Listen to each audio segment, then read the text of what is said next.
प्रिय वल्लभ शरण जी, बैठे रहिए। जय जय राधा वल्लभ श्री हरिवंश। गुरुदेव, आपके चरणों में कोटि कोटि नमन। गुरुदेव, शरणागत तथा निज मंत्र जपने में संयमता तथा निरंतरता का अभाव मन को व्यथित करता रहता है। रात्रि में चिंतन करता हूं तो मन में व्यथा पैदा होती है कि सारी दिनचर्या व्यर्थ ही गई। आपके उपदेशों को दिनचर्या में न धारण कर पाना अस्थिरता पैदा करता है। हाँ, ये कृपा है, इस यही कृपा और बढ़ती रहे। जब किसी उपासक को अपनी उपासना में असंतोष हो तो जानना चाहिए भजन ठीक चल रहा है। अगर उपासना में संतोष लगने लगे तो फिर कोई ना कोई गलती हो रही है। या आप ठीक चल रहे हो, श्री जी की कृपा है। जब मन जलेगा भजन के लिए तो वो निष्पाप हो जाएगा, अहंकार रहित हो जाएगा। और जब ऐसा अहंकार होगा कि मैं भजनानंदी हूँ, मैं ठीक चलता हूँ, तो मामला कहीं ना कहीं हमारा गलत है। इसलिए आपके ऊपर कृपा है, इसको अन्यथा न लीजिए और भजन में चित्त को जोड़ते ही रहिए। असंतुष्टता भजन में बनी रहना ये भगवत कृपा का लक्षण है, और भजन में संतोष हो जाना ये दुर्भाग्य है। भोगों में संतोष और भजन में असंतोष ये साधक का लक्षण है। भजन में संतोष और भोगों में असंतोष ये संसारी पुरुष का लक्षण है। इसलिए आप आनंदित अंदर से रहिए। प्रभु को जैसा उचित लगेगा वैसा हृदय करते हुए वो आगे बढ़ाएंगे। और अपने कल्याण की तो चिंता करनी नहीं है, क्योंकि हम प्रियालाल के शरणागत हैं। हमारी स्वामिनी का स्वभाव ही है ऐसा, उनका प्रभाव ही है ऐसा। सत्तारिणी कृत शुभाव सुधा रसौघम, उनका स्वभाव है। अपनी तरफ से हम आपसे सबसे प्रार्थना करते हैं कि देखो, एक एक दिन हमारे मृत्यु के नज़दीक पहुंच रहे हैं और पता नहीं वो तिथि तारीख कब है। हमको कम से कम ऐसे आचरण नहीं करने चाहिए कि हमारी जो इस समय उन्नति हुई है, सब योनियों में श्रेष्ठ मनुष्य योनि मिली है, इससे हम गिर जाएं। ये बात ध्यान रखना है। भगवत प्राप्ति तो और बड़ी बात है, पर इतनी बात ध्यान रख ले कि हम जितनी ऊंचाई पर आ गए हैं अब इससे नीचे न गिरने पावें। अब जो भी हम करें कम से कम इसमें टिके रहें। हमारा जन्म अब मनुष्य योनि के नीचे नहीं होना चाहिए। तो अब जैसे आप शराब पियोगे, जुआ खेलोगे, परिस्त्री की तरफ गंदी दृष्टि रखोगे, गंदी वार्ताएं करोगे, तो ये आसुरी प्रवृत्ति आपको नारकी योनियों में ले जाएगी, फिर बड़ा मुश्किल हो जाएगा। इसलिए संतों के पास जाने से, शास्त्र स्वाध्याय करने से, भगवत भजन से बुद्धि शुद्ध होती है और उसका स्वरूप यही होता है। कोई शास्त्र विरुद्ध आचरण मत करो, गंदी बातें मत करो, गंदी बातें मत देखो। और ये जिनसे गंदी बात की प्रेरणा मिलती है, ऐसे व्यक्ति का त्याग करो, ऐसे भोजन का त्याग करो, ऐसे दृश्य का त्याग करो। आप मोबाइलों में ऐसे दृश्य, बाहर ऐसे दृश्य कदापि मत देखिए जो आपको धर्म विरुद्ध आचरण करने के लिए प्रेरित करें। हाँ, भले भजन कम हो लेकिन गंदे आचरण तो ना हो। हम अच्छाई नहीं धारण कर सकते तो बुराई क्यों पकड़ें? अच्छे बनो, इस जीवन में सुखपूर्वक जियो, और शरीर छूटने के बाद अगर भगवान न मिले तो फिर ऐसी जगह जन्म हो कि हम फिर ऐसे ही अभ्यास करें, हम फिर भगवान के मार्ग में चले। पर ऐसा तो ना हो कि हमारी नीच कोटि की योनि हो जाए कि फिर हम चढ़ ही न पावें। कितनी ऐसी योनियां हैं जहाँ भयानक कष्ट है। इसलिए सावधान रहो, नाम जप करते रहो। राधा राधा राधा वल्लभ श्री हरिवंश। हित हरिवंश शरण। श्री हरिवंश। मेरे भोले से भी भोले महाराज जी, आपकी जय हो। आपके चरणों में कोटि कोटि दंडवत प्रणाम। महाराज जी, मेरी जिज्ञासा है कि निकुंज कैसा दिखता है, आप कृपया बताएं।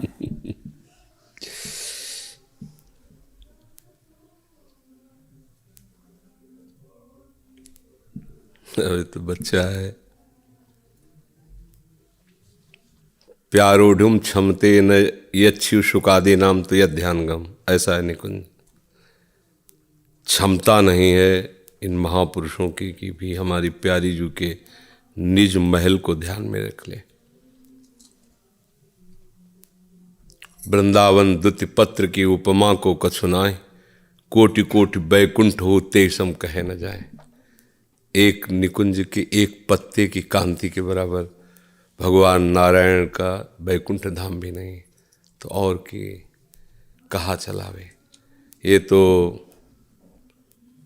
या रस को तबहि अधिकारी, कृपा करें श्री राधा प्यारी, कृपा लाडली तबहि करें श्री हरिवंश जो कर सिर धरे। आचार्य चरण की शरण होकर उनके द्वारा दिए हुए नाम मंत्र का निरंतर जप करते हुए वाणी जी का आश्रय लेकर श्री धाम वृंदावन की रज का सेवन किया जाए तो निकुंज कैसा ये श्री जी की कृपा से अनुभव में आ जाएगा। नहीं तो किसी की ताकत नहीं है कि ध्यान में धर ले या वर्णन कर ले, क्योंकि प्रेम स्वरूप निकुंज का वाणी के द्वारा वर्णन हो ही नहीं सकता। और उसकी उपमा में बैकुंठ नहीं तो फिर और प्राकृतिक लोक और वन की तो बात ही क्या है। इसलिए बस नाम जप करो और धीरे धीरे सब श्री जी समझा देंगे। इसमें क्या लिख के लाए हो? आपका सत्संग लिख के लाए। अच्छा, आज भी लिखा था तो राधा राधा राधा, ये सबसे बड़ा सत्संग है। अब आपकी भाषा तो पता नहीं किस देश की है। आए? हिंदी। अच्छा, भगवान कहे हैं कि मेरा भक्त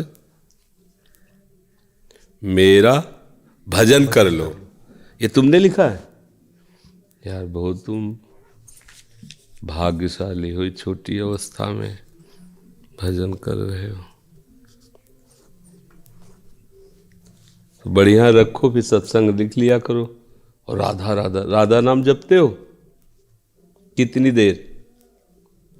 1 घंटा। फिर इसके बाद क्या करते हो?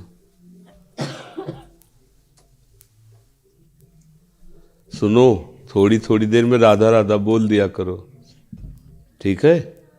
हाँ, थोड़ी थोड़ी देर में ऐसे राधा राधा। राधा सुधारने के लिए बहुत सारे बता आ गए हैं, अभी चुपचाप और याद कर लो। और गंदे बच्चों से ना मिलना, ठीक है? अलग रहना। जो तुम्हें खेल में लगाएं, गंदी बातों में लगाएं, उनसे दूरी रहना, ठीक है? मिलते तो नहीं हो, बस सावधान रहो। लो, बड़े भाग्य यार, तुम इतने छोटे बच्चे हो कि भजन की बातें। महाराज जी, क्या निकुंज में जाने के बाद लाडली जी मुझे अपनी गोद में बिठाएंगी? ये तो लाडली जी जाने की क्या लीला है बच्चे। तो इसको अपने पास रख लो, है? देखो लालजू श्री जी से कह रहे मैं आपको। बिंदु जी जम्मू से। श्री हरिवंश गुरु जी, आपके चरणों में कोटि कोटि प्रणाम। गुरु जी, मेरे शरीर के पति देव जी 7 महीनों से वृंदावन वास कर रहे हैं और रिक्शा चला रहे हैं। हम भी उनके साथ साथ वृंदावन वास करना चाहते हैं, लेकिन वो आज्ञा नहीं दे रहे। कृपया मार्गदर्शन करें। किसका प्रश्न है?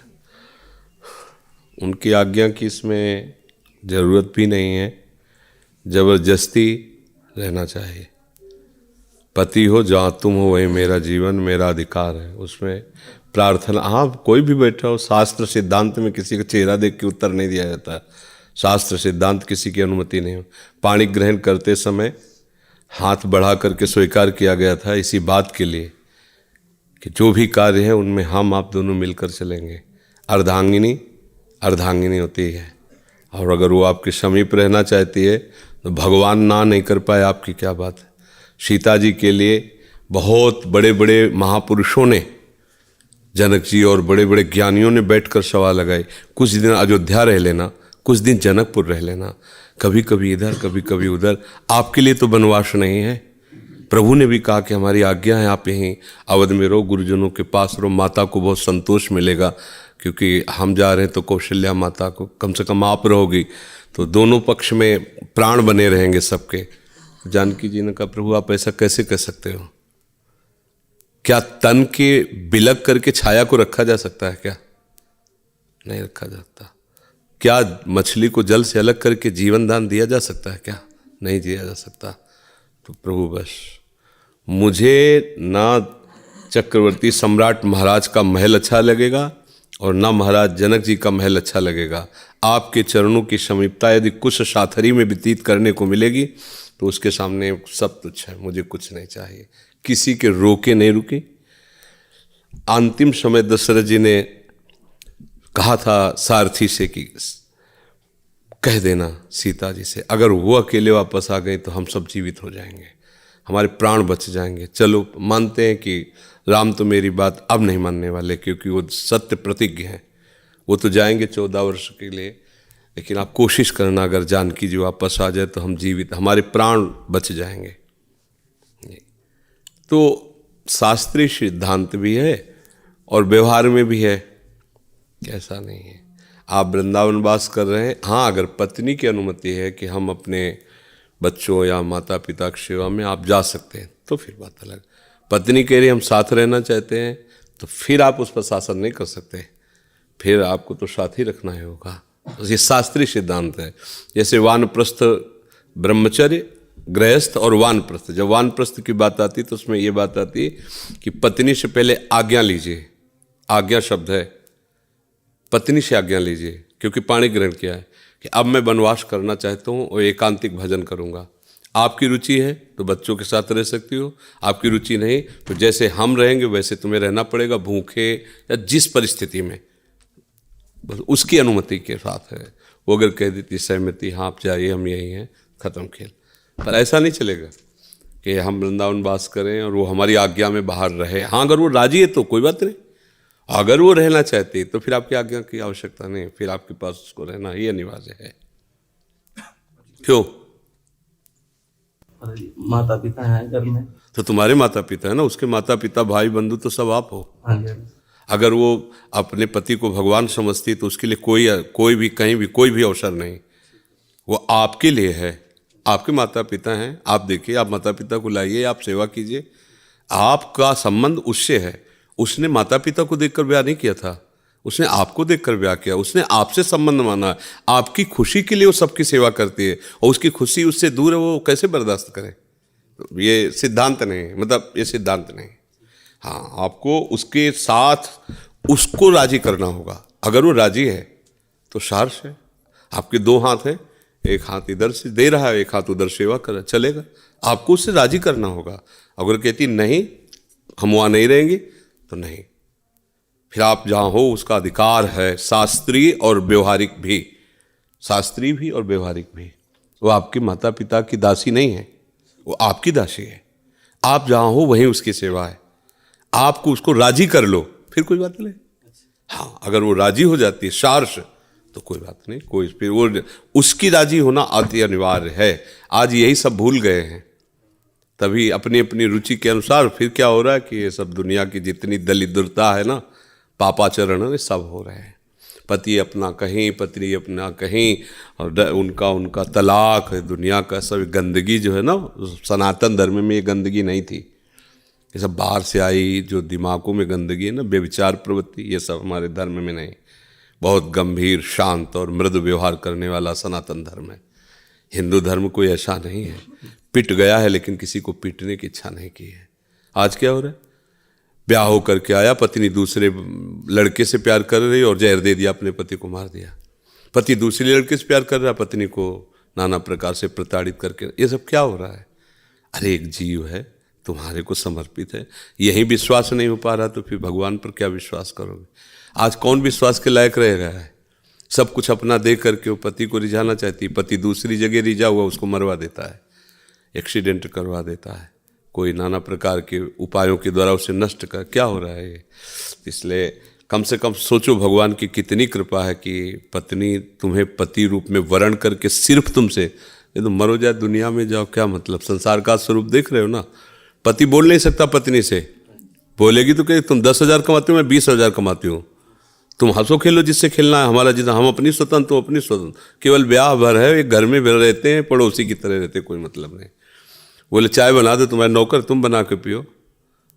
ऐसे कितने लोग हमसे मिलते हैं जब, तो ये हाँ बहुत बहुत विचित्र विचित्र। ये भाग्य मनाओ कि ऐसी पत्नी है जो धर्म पूर्वक चल रही, तभी वो कह रहे मैं पति के साथ ही रहना चाहूँगी, तो आदर है उसकी बात का, आप उसे मना लीजिए, या फिर धन कमा के माता पिता को बुला लीजिए, दोनों मिलकर सेवा कीजिए, माता पिता का भी सौभाग्य होगा। जैसा भी हो उसके प्रश्न के अनुसार उसका उत्तर है कि उसका अधिकार है और वो अधिकार आपको सार से देना चाहिए ही, मनमानी आचरण नहीं करना चाहिए। रितु जी बिहार से। राधा वल्लभ श्री हरिवंश महाराज, आपके चरणों में कोटि कोटि प्रणाम। महाराज जी, मैं बहुत एक दुविधा में हूँ। उन 3 दिनों में हम श्री जी की सेवा नहीं कर पा रहे, कैसे करें? शरीर के पति बाहर ड्यूटी पे रहते हैं, तो क्या विधि से? इसीलिए नाम सेवा या विग्रह सेवा तब तक विराजमान नहीं करनी चाहिए जब तक दूसरा कोई उन दिनों में सेवा करने वाला ना हो। शास्त्रीय सिद्धांत मानना ही चाहिए, नहीं तो उससे बुद्धि मलिन हो जाती है। जो मासिक धर्म में ये रसोई सेवा, श्री जी की सेवा निषेध है 3 दिनों के लिए, तो निषेध है। इसीलिए छवि विराजमान कर ले, दर्शन कर ले, प्रणाम कर ले, पर श्री विग्रह सेवा या नाम सेवा तभी विराजमान करना चाहिए जब सेवा में 2 हों। अगर हमारा शरीर अपवित्र है तो फिर उनकी सेवा हो रही है, इसमें कोई गुंजाइश नहीं है। मंजू जी ऑस्ट्रेलिया से। जय जय श्री हरिवंश महाराज जी, आपके चरणों में कोटि कोटि प्रणाम। महाराज जी, मेरे शरीर के पति और बच्चे पहली बार वृंदावन आए हैं। आपसे प्रार्थना है कि आप उनको कृपा करके कुछ प्रेम रस मार्ग की ओर अग्रसर करें। प्रेम रस मार्ग किसका प्रश्न है?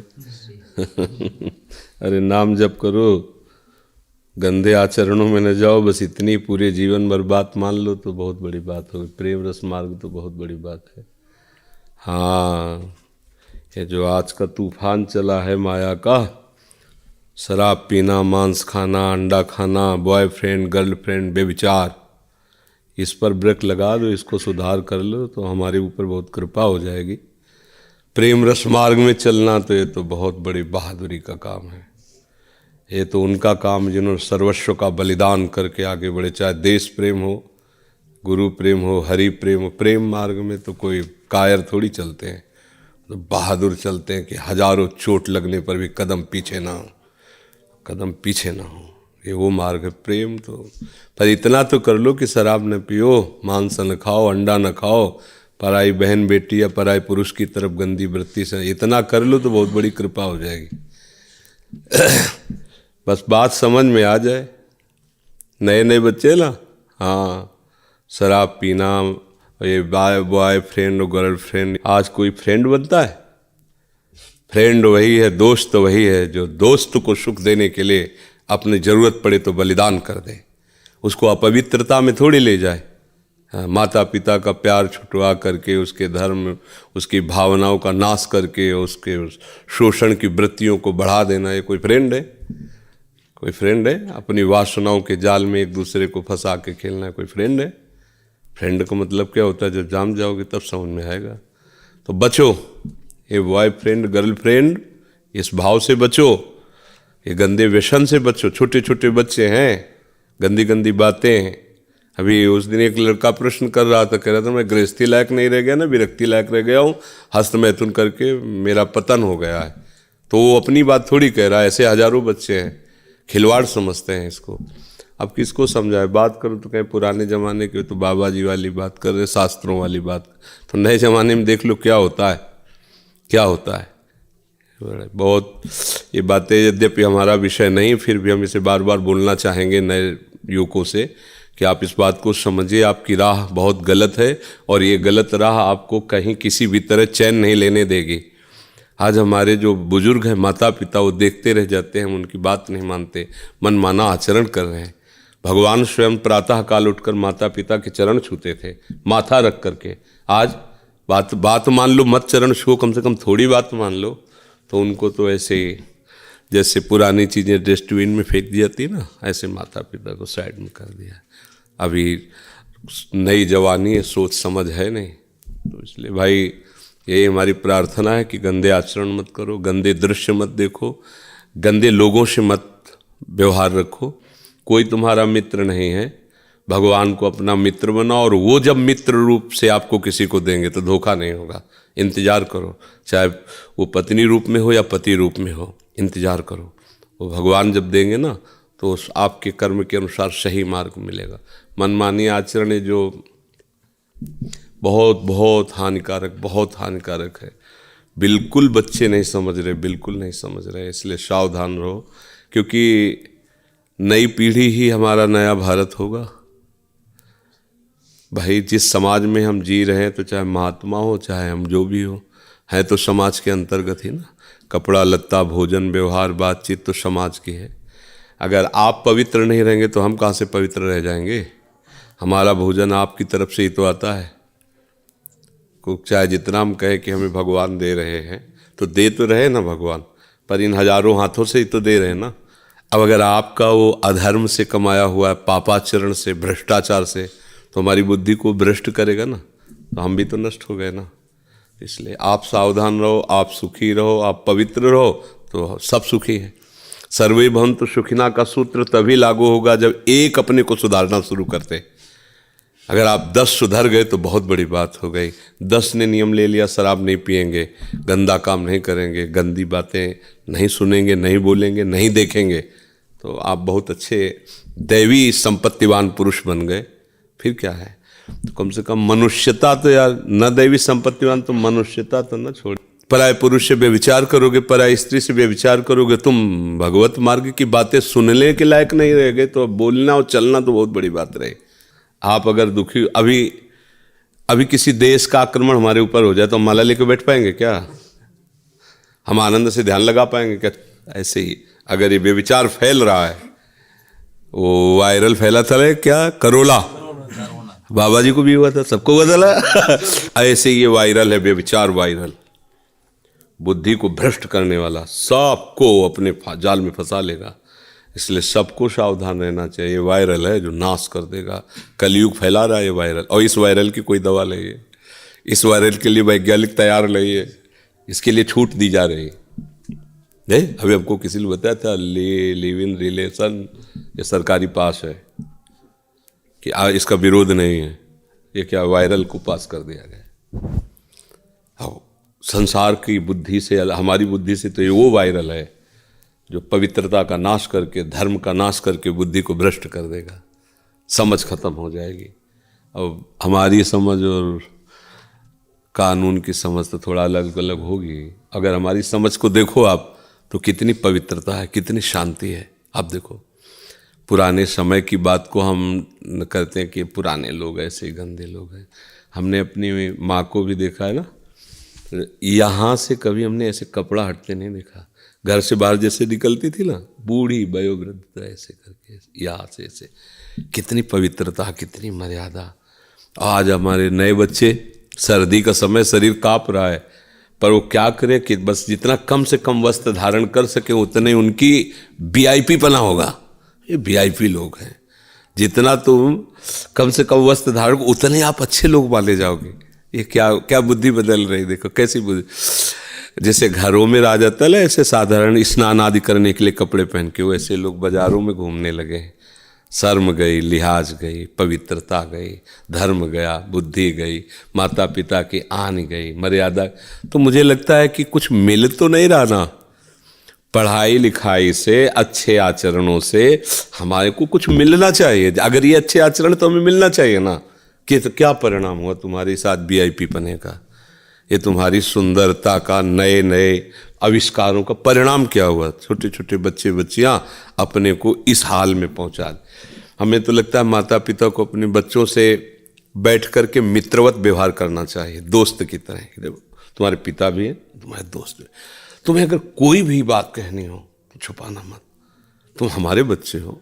एक मित्रवत भी थोड़ा उनको बल देना चाहिए, एकदम टॉर्चर नहीं करना चाहिए। अगर बच्चे कहीं गलत जा रहे हैं तो उनको प्रेम से बैठाल करके सुधारा जा सकता है। उनको ऐसा मतलब सपोर्ट दो कि वो अपनी आंतरिक बात आपसे कह सकें। नहीं तो जब माता पिता का रुद्र रूप और बाहर छल कपट, तो उनको एक ही रास्ता नजर आता है, अब क्या करें। तो फिर इसलिए सावधान रहो और भजन जरूर करो भाई। चाहे 24 घंटे में 10 मिनट ही करो, पर भजन जरूर। अगर 10 मिनट भी करोगे तो 24 घंटे को आपको बचा लेगा। 24 घंटे को सार्थक कर 10 मिनट भजन। शुरुआत तुम करो, संभालेंगे प्रभु। राधा राधा।